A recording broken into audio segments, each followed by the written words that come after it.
this video will explain the story of Black Myth Wukong.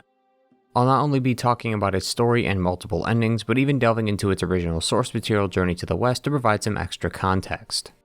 As always, like the video if you enjoy and subscribe if you're new. Feel free to check out my other story related videos here on the channel, such as these story explanation videos like this, or ones that are more in-depth and have more analysis to them. Also, if you'd like to support the channel, you can do so via Patreon for as little as $1 a month, link in the description. Without further ado, let's get started. So Black Myth Wukong is based on the ancient Chinese novel Journey to the West. I should clarify that while I have read the novel, I am certainly no expert. The translation by Anthony Yu was the version I read, which seems to be a well-respected version of the original. That said, Journey to the West is an extremely complicated story to understand and dissect, especially if you're not familiar with it, so there is a high chance I will get something wrong. In fact, this video is a revised version of a previous video I deleted because I made a few mistakes in that one. So if there are things I get incorrect or parts of the story you want to expand on, feel free to do so in the comments. In regards to the actual story, Black Myth Wukong immediately switches things up by stating that the game takes place after Journey to the West. During the intro, Sun Wukong is seen assaulting the heavens. Within this cutscene, he name drops Tang Monk and Pig, two beings he traveled with to the West. And Wukong achieving Buddhahood is casually mentioned in conversation, which is one of the last things that happens in the novel. Since this is the case, I'd like to take some time to summarize the entire 100 chapter epic in about 2 minutes. While the novel has 4 main characters, Sun Wukong is the one that gets special attention throughout the story. At the start, he is nothing more than a stone monkey. For 4 or so chapters, he would establish his power as the Monkey King, which was enough to draw the attention of the heavens. He was given a title while up there among the clouds, but while Sun Wukong was happy with it at first, he soon came to realize that the title he was given was the lowest in heaven, with his only role being to tend the horses. Feeling disrespected, he caused a ruckus in heaven and then eventually declares himself to be the great sage equal to heaven. The Jade Emperor was not too pleased to hear that Sun Wukong had not only left the heavens, but now claims that he alone is just as powerful as them. So he sent a bunch of soldiers and commanders to capture him, but Sun Wukong managed to defeat them all. Only once the Buddha appeared was he finally subdued and placed under a large mountain for 500 years. Towards the end of his imprisonment, a being named Tathagata wanted to send a bundle of scriptures to the east to spread the words of Buddhism.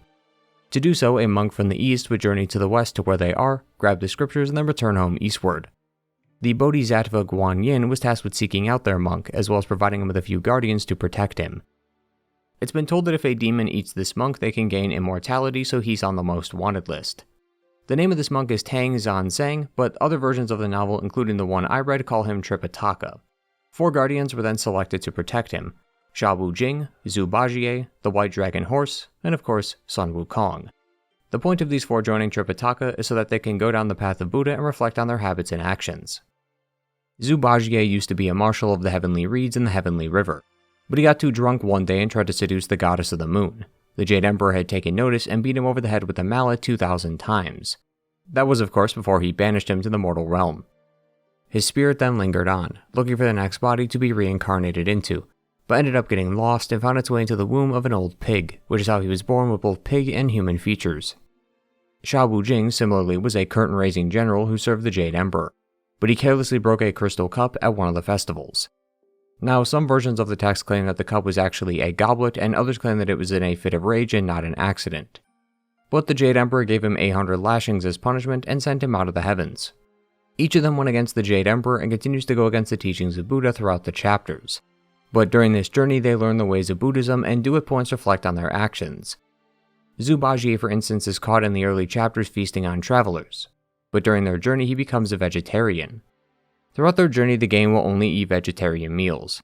One of the tenets of Buddhism is that of non-violence, or to deal as little harm as possible. In some schools of Buddhism, eating the meat of an animal is considered violence, or doing harm to the animal, so they opt to be vegetarian instead. Chapters 98 through 100 are where they finally reach the West, and yet despite having to go back the same way they came for 84 chapters, they get it done in 1, as they're airlifted using clouds. The journey itself is more important than the destination. While the end goal is to spread the teachings of Buddhism, it's mainly a test for our 4 characters, to see if they will stay faithful to the teachings of Buddhism and honor its tenets. When they do finally arrive, the scriptures are given out and copied, and the gang all receive some kind of reward, with Sun Wukong achieving Buddhahood. There are obviously a lot more delicate details within these chapters, but that's the long and short of it.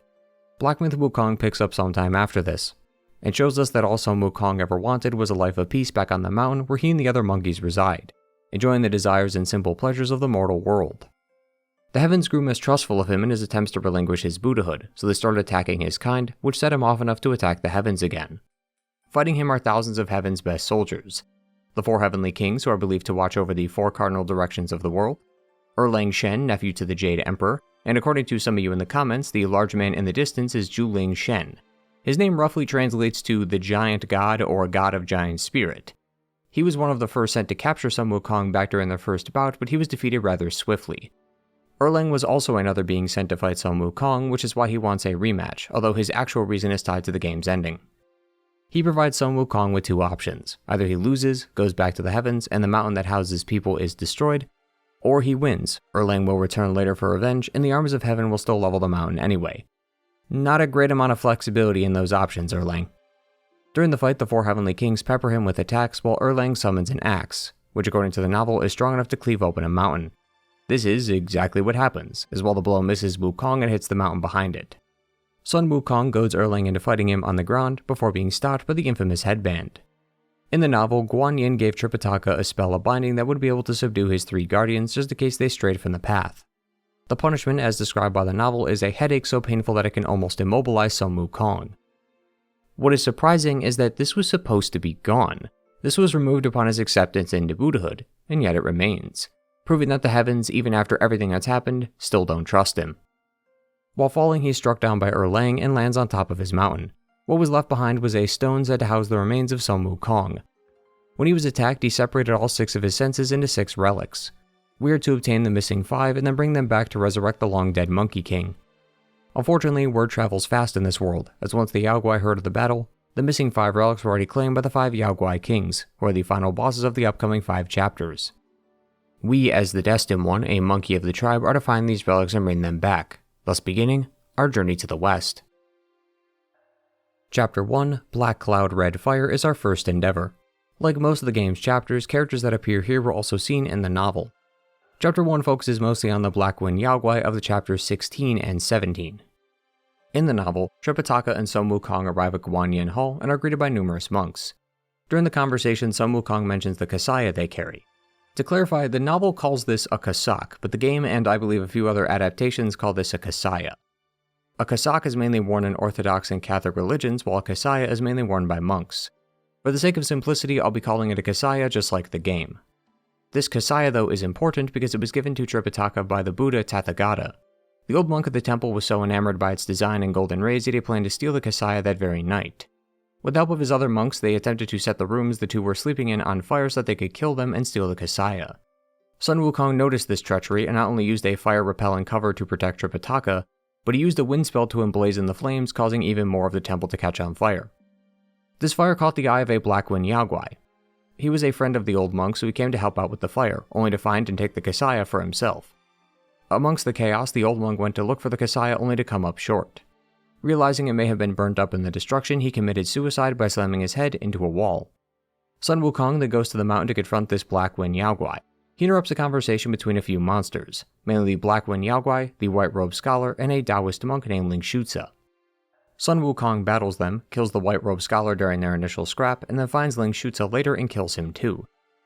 He relays all this info to Guanyin, who agrees to help him by having Sun Wukong become a pill. The Yaoguai would eat it and then he would transform back into his monkey form and kick his insides until he submits, which is exactly what happens, resulting in Guanyin taking the Black Wind Yaoguai under her wing to serve as her guard. As for the game, 2 bosses called Guanxi and Guanmao seem to be new additions to the story. Both were monks of the monastery who conceived of the plan to get the kasaya from Tripitaka by burning their rooms.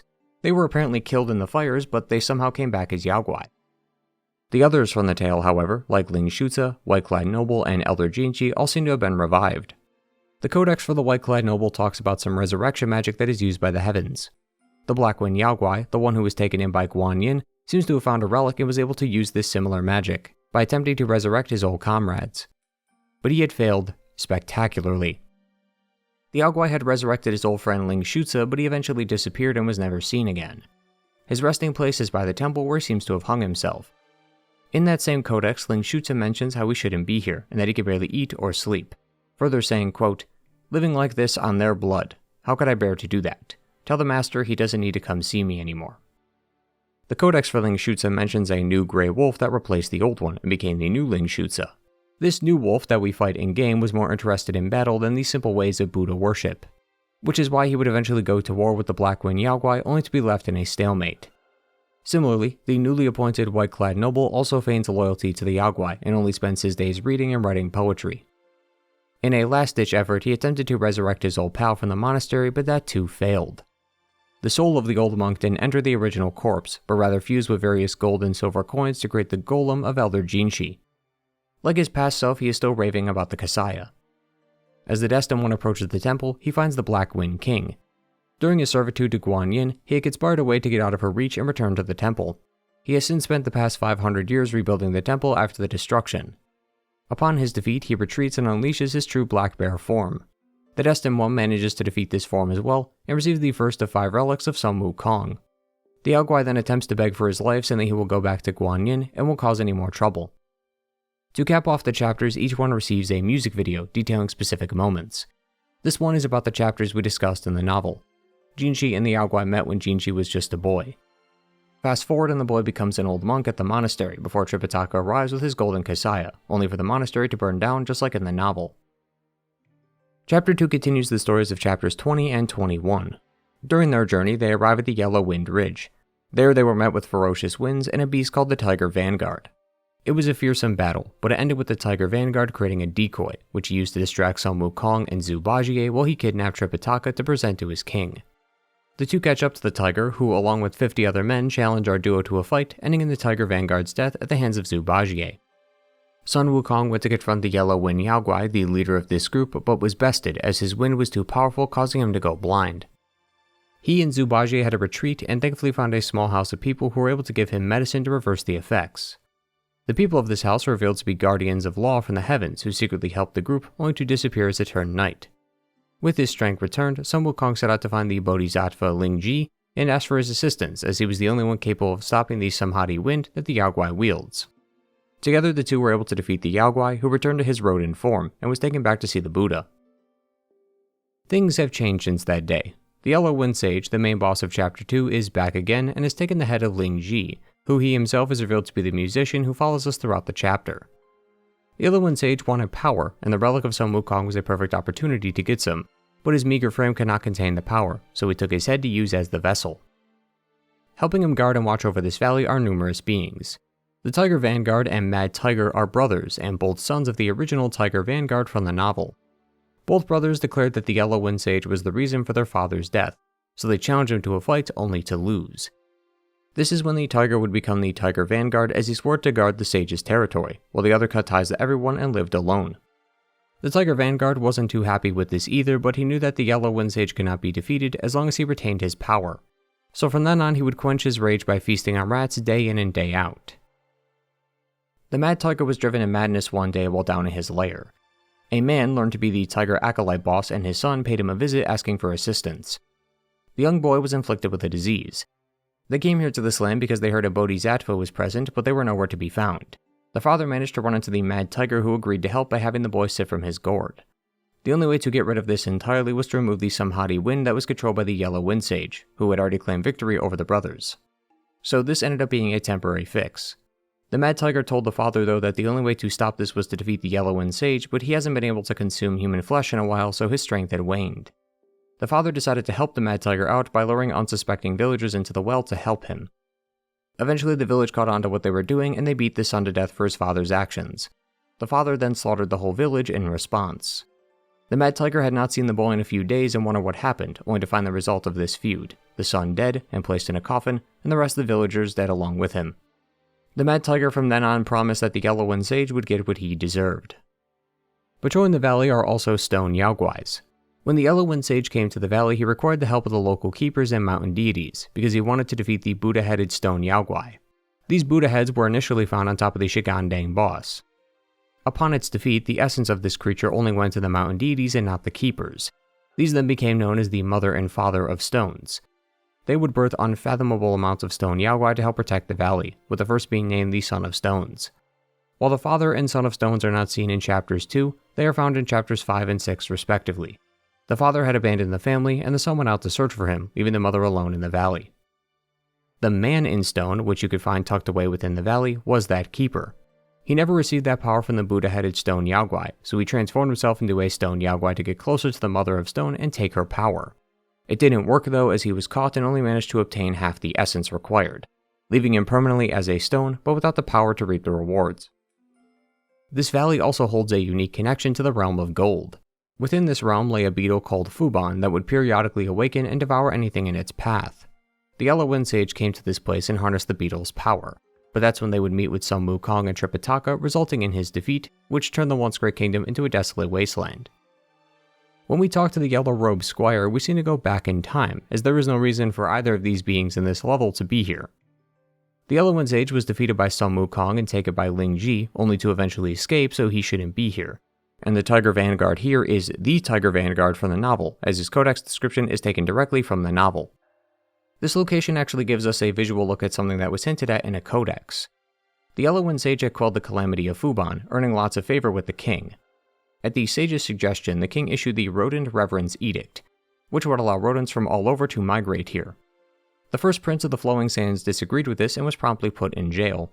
When he managed to escape, he discovered that not only the city, but he himself was now a rodent.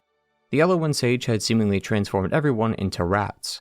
This, along with a multitude of other reasons, is why we must take down the sage, whose defeat rewards us with a second relic, bringing an end to Chapter 2. Chapter 3 speeds us up to Chapters 65 and 66 of the novel. In the story, the group stumbles upon the Little Thunderclap Monastery. They take a brief moment to pray, but learn too late that it was a trap set by a Yaoguai named Yellowbrow. He had Sun Wukong captured in a pair of golden symbols, while the others were tied up. With help from the heavens, they were able to rescue Sun Wukong. But Yellowbrow had another unique treasure up his sleeve called the Seed Sack. This sucked up the 28 constellations, beings who serve heaven, resulting in Sun Wukong narrowly escaping with his life while the rest of the gang was tied up again. Sun Wukong then tries to fight him again with even more heavenly troops, along with a large turtle, snake, and 5 dragons, all of which fall to the power of the Seed Sack. His only option is the Buddhist patriarch Maitreya, who claims that Yellowbrow used to be a servant of his before he stole some of his treasures and became a Yaoguai king. Sun Wukong then lures Yellowbrow to a watermelon field, and just like with the Black Wind Yaoguai, is eaten, only for the Yaoguai to have his insides kicked in mercilessly. Once again, and I'm starting to sound like a broken record here, but the Yaoguai has escaped and has taken the treasures from the Buddhist patriarch again. Yellowbrow's most trusted ally is Kang Jin Long. She was actually the one who helped Sun Wukong out of the symbols back then, but now she's fighting for Yellowbrow instead of against him. When Yellowbrow returned with the treasures in hand, Kang Jin Long confronted him only to be sucked inside the seed sack again. Inside she saw a giant fish that would come to be the vessel for another of Sun Wukong's relics. Kang asked Yellowbrow if all the gods and Buddhas looked like this in the celestial realm. Yellowbrow didn't answer, but it seemed that his silence was enough, as upon realizing that he was simply too powerful, she has to be taken in as his disciple. The Destined One will end up taking her down, and just like the novel, her antlers are what break open the golden symbols as she comes crashing down, releasing a captured Zhu Bajie. A bit shorter than I expected, but hey, he's here, so that's what counts. He's here by order of the Elder Monkey from the beginning of our story to make sure things go smoothly with Yellowbrow, as he has lots of nasty tricks up his sleeve. Also, I should mention that all of this happens while we're fighting on top of a giant turtle. The turtle and his pal the snake are the same ones from the novel. Yellowbrow engaged in combat with the two generals upon his return, but due to the icy conditions they were outmatched. The turtle general fled under the water while the snake general was killed in combat, leaving the turtle to grieve the loss of his dear friend. Yellowbrow's other allies are also these non-monks. While their names are similar, they don't seem to be related to each other. A few people around the internet have pointed out though that their names in Mandarin seem to refer to our 4 guardians that Tripitaka took with him on the journey. There doesn't seem to be a connection between a monk and one of the guardians though, but it is a nice play on words. Each of their stories involves some kind of sin. Non-white killed someone and wore their face on theirs, non-pure was an extremely lazy guard who would do anything not to work, and non-void is presumably the man from the Chapter 2 music video. It shows a man rescuing a fox from a hunter's trap, only to nurse it back to health. He had a dream that night though of his entire life flashing before his eyes, where he briefly lives happily with the fox spirit who becomes a woman and even raises a few kids. Then, what I can only describe as the opening to Demon Slayer plays out as the man comes home and finds the family killed by the White Wolf Yaoguai. It's not clear who this Yaoguai is as far as I'm aware, but after waking up he decides to kill the fox, stopping this fate from ever happening. Now according to the fox, this man has become a monk at the New Thunderclap Temple where Yellowbrow is stationed. His codex seems to harken back to this moment, as while debating Buddhist tenets with other monks, he explains that while killing is a sin, if it is done for the greater good, then there is no harm. Further claiming that not stopping someone could lead to others enduring similar harm, similar to what happened with the fox. The only normal monk of this bunch seems to be non-able, who is simply just a monk who is willing to endure hardship if it means staying true to his word. Yellowbrow wanted to teach him new fighting techniques, but he claimed he didn't need any, even saying that Yellowbrow fights in clever ways, which is why he won't achieve Buddhahood. Yellowbrow doesn't use real strength, but rather treasures and gimmicks, things you'll come to see in his boss fight. Non-able doesn't agree with that style of fighting. His hands were then tied behind his back so that he could reflect on these comments, assuming that he would break after a day or so, but even now he sits by the temple with his hands bound. When the Destined One finally does go to confront Yellowbrow, he's sucked into the seat sack along with Zhu Bajie, who have to battle the Macaw chief. According to its codex, the monkey was a chief under some Wukong, but now that he's gone, he no longer has a purpose. Yellowbrow offered to take him in, and show him that he too can gain unimaginable power now that he no longer has to feel weak anymore, which is when the chief swore fealty to Yellowbrow. After going through a grueling 3-phase boss fight with both Yellowbrow and the chief, the Buddhist patriarch comes by and fishes out the third relic of some Wukong. As for the music video, as many of you pointed out to me, it's meant to showcase an event within Yellowbrow's past. He is obsessed with being worshipped. In the novel, he created a temple so that people could worship him, and in the game, he disguised himself as the patriarch to collect offerings and receive worship. Something similar happens here when he gives out his magical pearls that are contained within his body. These are said to cure all diseases, heal all wounds, and make people beautiful. They built shrines and worshipped him because of these pearls, but the greed of the people became too much and they practically killed him, skinning his flesh and collecting his pearls. A man named Jin Chansu stops by and the two debate the outcome of this encounter, with Jin Chansu disagreeing with his actions. He is quite an interesting person, because the characters Jin and Chan in English translate to Golden Cicada. It was said in the novel that Tripitaka in the past was a reincarnation of the Golden Cicada, the second disciple to the Buddha. But due to him refusing to listen to his teachings, he was banished to the mortal realm and reincarnated into Tripitaka. This could then be a look at this prior incarnation of the monk before he was banished. Regardless, this magnificent tale ends. Chapter 3. Chapter 4 is a continuation of another set of chapters, this time dealing with the spider demons and the 100-eyed demon lord. It starts with the gang approaching a small house with 7 women inside. All of them turn out to be spiders, who want to, like everyone else, eat Tripitaka to gain immortality. The group learns that they bathe in the nearby spring 3 times a day. Zhu Bajie immediately goes there to search, mainly because he wants to catch a glimpse of them but ends up getting captured. The elder brother of the sisters, the 100-eyed demon lord, came to greet them with tea containing poison, which everyone but Sun Wukong consumed, forcing him to retreat. The 100-eyed demon lord is very powerful. Each of his 100 eyes can shoot out a hot golden beam. Sun Wukong had to get help from a woman named Palanpo who possesses a divine needle that could suppress these beams. With her help, Sun Wukong puts a stop to the demon, who is then taken away. Continuing from this, the Destined One and Zhu Bajie manage to stumble upon the same house from before.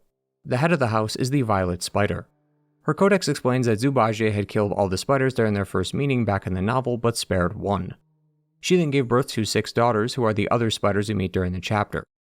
The reason he spared her was because of their past together. The music video shows us that Zhu Bajie fell in love with a woman who we can assume is the goddess of the moon. But he also loved the Violet Spider back during their time in the Heavenly Court. He passes by her only to find that same goddess meeting with someone else. This seems to be a different explanation for Zhu Bajie's banishment than that of the novel. Journey to the West had numerous adaptations throughout the years, so this isn't completely out of the ordinary, but this new adaptation seems to imply that Zhu Bajie caught a glimpse of some kind of affair or meeting and was banished to keep their secret. What follows is Zhu Bajie turning into his pig form, which is when he meets with the Violet Spider back during the hot spring scene from the novel. This tale is ultimately one of lost love. In other retellings of the novel, Zhu Bajie was cursed to live 1,000 lives, where each one would end in a love tragedy. Yet it seems like their love had kindled at some point, as the codex of the 6 sisters seems to imply that Zhu Bajie is her father. While the Hollow has all kinds of bizarre creatures like the Armor Worm or the Right-Handed Buddha, it doesn't take very long to realize that something is going on here. The Violet Spider claims that they are stuck here in the Hollow and can't leave, and we also see one of the sisters trying to remove these talismans but to no effect. Completing this mini side quest has us meeting with the Supreme Inspector, a future boss in Chapter 6. This implies that the heavens are keeping watch over them and refusing to let them leave due to the benefits they provide for the heavens. Outside the Hollow is a large temple that one can traverse to find the final boss, but the secret area introduces a few more bosses. The Scorpion Lord was originally a part of the Mountain of Venom.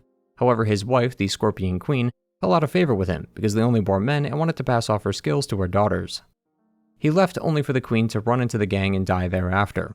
Now, they didn't specifically kill her, but they did enlist the help of a star officer who assisted them by reverting to their original form, which is that of a giant rooster, and crowed so loudly that it killed her.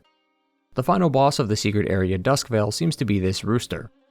As, fun fact, if you leave the Scorpion Lord alive, he will assist you in the first phase. He will unfortunately die to the loud crowing just like his wife, but he's a great help.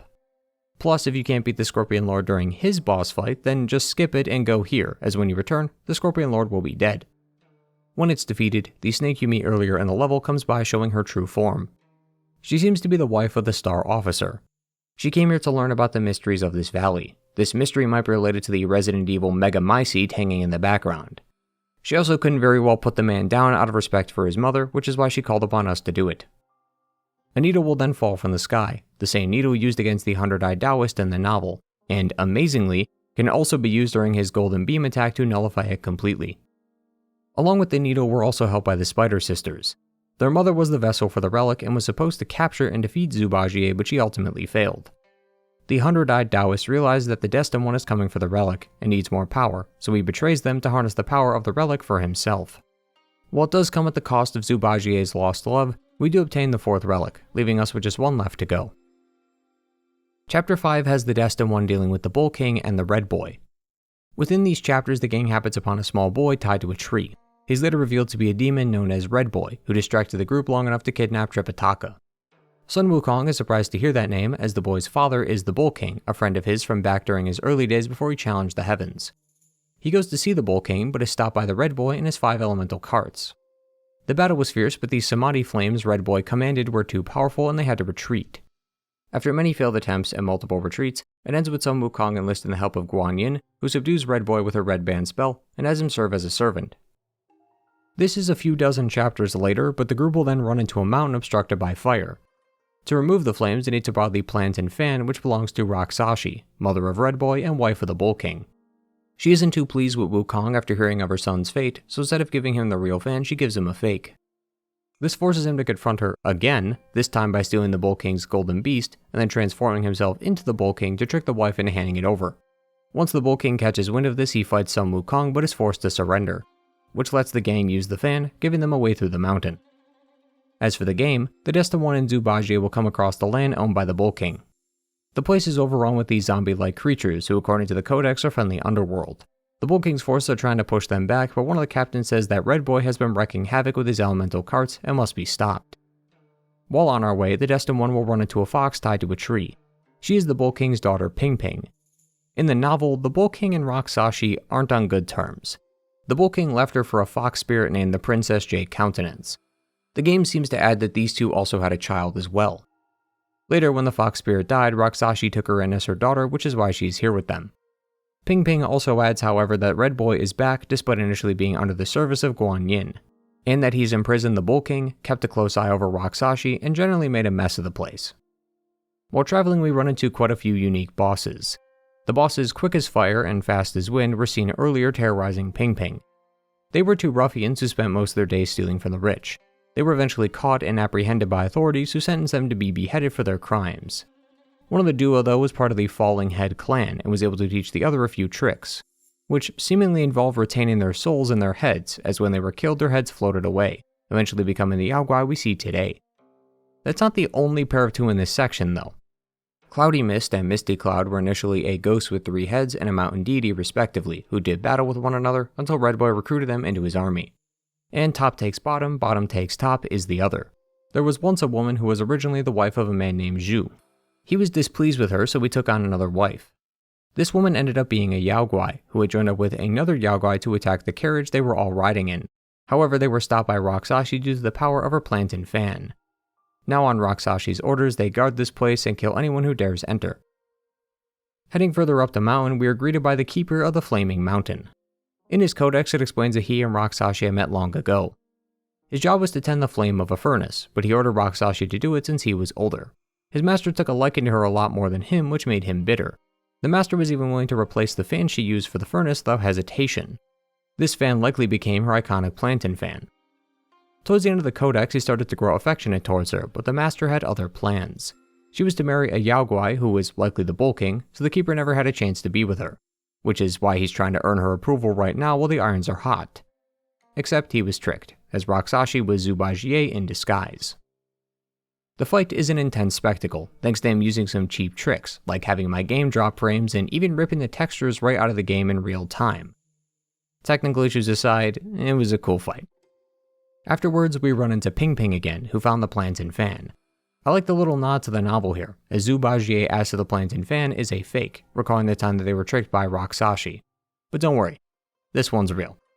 We then make it to the Bull King, who has certainly seen better days. After his escapades with Sun Wukong, he converted to Buddhism and returned here to the Flaming Mountain when he completed his practice. When he arrived, he stated that from this day forward he wouldn't leave the mountain, hoping to help with family affairs and live a peaceful life. Red Boy was even instructed to leave Guanyin too, and the family of four was finally at peace. But over time he became increasingly more sick. His possession of the relic also resulted in Red Boy forcefully trying to take it from him, which is when it's revealed that Ping Ping isn't his daughter. She is real, that much is true, but this Ping Ping isn't. It's actually Red Boy in disguise. Readers of the novel might have caught on to this, as when Red Boy was the fox spirit, he was hung from a tree, same as the novel. If it's nice, do it twice, as the quote often goes. Red Boy wants more power and has a burning passion for vengeance, so he wants the relic to amplify his power. When Red Boy is defeated though, the Yaksha will take his place. While Yaoguai are often supernatural creatures, Yaksha are just straight up demons. The Red Boy and Yaksha King Codex clear this up. The Red Boy was having strange dreams every night where he would slaughter tons of people. He even dreamed of spikes coming out of his head and arms, further saying that when he died in the dream they turned him into a lotus flower, which Raksashi took and raised as her own son again. The Yaksha King text talks about the king holding a dying boy in his arms and also references the lotus flower. This is likely referring to Red Boy, as the music video at the end of this chapter will explain that Raksashi drank the water of the childbearing river. In this world resides a kingdom of women, who conceive through drinking this water. There's actually a whole bit where the gang drinks the water by accident, gets pregnant, and then tries to figure out how to reverse its effects. But this moment proves that Red Boy wasn't their child and was likely a plan conceived of by her master, the same one who wanted her to marry a Yaoguai. The Red Boy is important to Raksashi though, not just because of their familial ties, but also due to him being the last Yaksha in the West. But the Yaksha didn't want to be controlled by the heavens, so he decides to kill himself, ending the bloodline. The music video that caps off this chapter is of the Bull King's past. Numerous moments fly by, like when they first did battle with the heavens, when Raksashi drank from the childbearing river to give birth to Red Boy, to even when Sun Wukong did battle with the Bull King. Prince Neza and the Heavenly King Li even make a cameo, which was cool to see. The final scene shows Sun Wukong after his recent defeat against the heavens. What's interesting is that each of the main bosses in the previous chapters is here, and as we know, each of them was a servant to some higher up being, so it seems like Heaven was really pulling out all the stops to beat him. It might also explain how these beings got a hold of the relics when he passed. But to the Bull King, all he felt in this moment was sadness. Wukong and his demon friends were bond brothers. Each of them even had similar names back when they first assaulted the heavens. While Wukong was the Great Sage equal to Heaven, the Bull King chose Great Sage parallel to Heaven, while the others chose something similar. They were genuine brothers, until the end.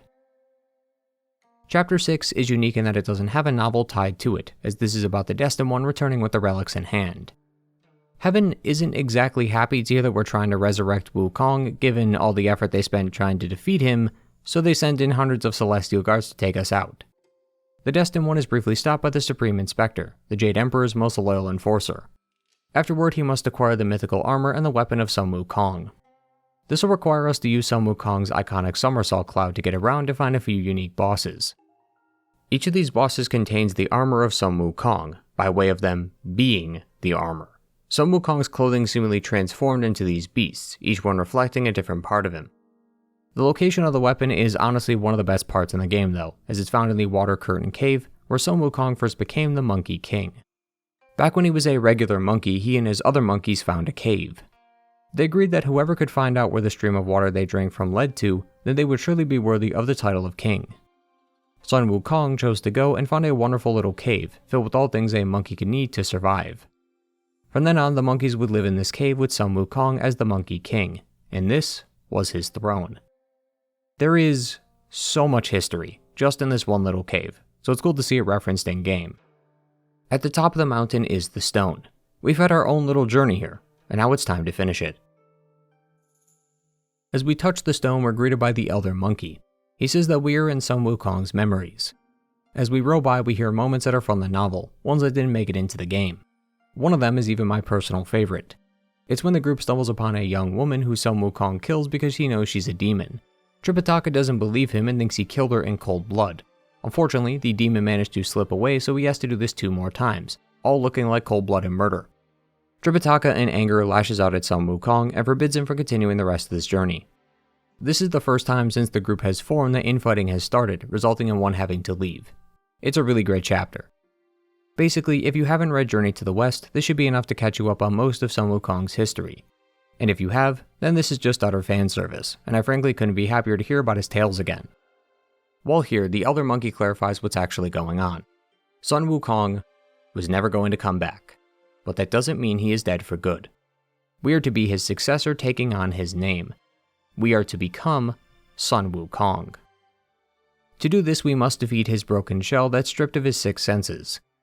We must cast aside this shell and merge all the senses into one. Only then will we become Sun Wukong. Assuming you defeat it, then you receive the bad ending. The Destined One merges all the relics from the broken shell, while the headband is now placed on his head. The heavens still have control, and the cycle continues. There is, however, a good ending that requires a bit more navigation, including completing these secret areas. This leads to a matchup between Lanxi and the 4 Heavenly Kings. This fight seems to imply that Wukong wanted out of Buddhahood and Erlang was to help him. As I mentioned, after all these years he was still a servant to the court with that headband on him. He wanted the simple pleasures of mortal life again, and now with his death, he will reincarnate and be freed from the heavens and their orders. One of the last relics we're missing is the mind of Wukong, but when we defeat Lanxi, a black mist comes out of his 3rd eye that plays voice lines of Sun Wukong. This is why the Elder Monkey, when asked about us being Wukong, replies yes and no. We aren't the actual Sun Wukong, the Monkey King who fought the heavens and went on to the journey to the west. But now that we have all the relics, we basically are Sun Wukong at this stage, and now we know what to do. That's because when you return to the final boss and beat the game, the headband is not put on this time. It remains off. Now, it seems like this is up to interpretation, so I'll pass this off to the comments. But either Sun Wukong is reborn separately, now free of heaven's orders, or he is reborn through us. I'm going to go with the latter, as by now all the senses have merged with us. We have the look, the fighting skills, and now the senses. We are literally Sun Wukong at this stage. Sun Wukong died only in body. His mind and soul continue to live on, now without the wrath of the heavens weighing down on us. A perfect ending for the mischievous Monkey King. What will follow after is a brief slideshow showing some incredible moments from the novel. Like the boat ride, it'll help clear up some details about the novel if you haven't read it, and if you have, well, enjoy, because any fan of the novel could pick out any of these moments. The only question left to answer is, what happens now? Will the tale of the Monkey King continue? Possibly. There are lots of chapters from the novel that could be adapted. There is also a chance that more endings will pop up. I've heard all over the internet in the past week that there are more endings than 2, but I have yet to see proof of such a thing, not even a clue as to what items could be a part of an ending. That said, for the sake of thoroughness, if any endings pop up in the future, I'll make an addendum to this video. I'll link it in the description and as a pinned comment in the comment section, so check there just in case. But as I said, there is no evidence as of yet, so I believe there is only 2. What I do know, however, is that while the Monkey King's tale is far from over, ours is, as we come to the end of Black Myth Wukong. Thank you all for watching today, and I hope you enjoyed. Also hope you learned something too. Like I said, I don't claim to be a Journey to the West expert, so feel free to weigh in on something if I missed it. Journey to the West is an extremely complicated tale, so I don't doubt that I missed something again, despite this being a revised version of the original video. I do hope though that you have a deeper appreciation for this tale though. Reading Journey to the West was the sole reason behind me even being remotely interested in this game, and I wanted to make this video specifically to highlight its incredible story and share its journey with you. So I hope this video encourages you to give the novel a read. As always though, like the video if you enjoy, and subscribe if you're new. Again, feel free to check out my other story-related content, whether it be the explanation or analysis videos. And thank you to the patrons for your continued support. And if you'd like to support me via Patreon, you can do so for as little as $1 a month with the link in the description. And as always, thank you to my returning viewers for coming back to another video. Take care everyone. Goodbye.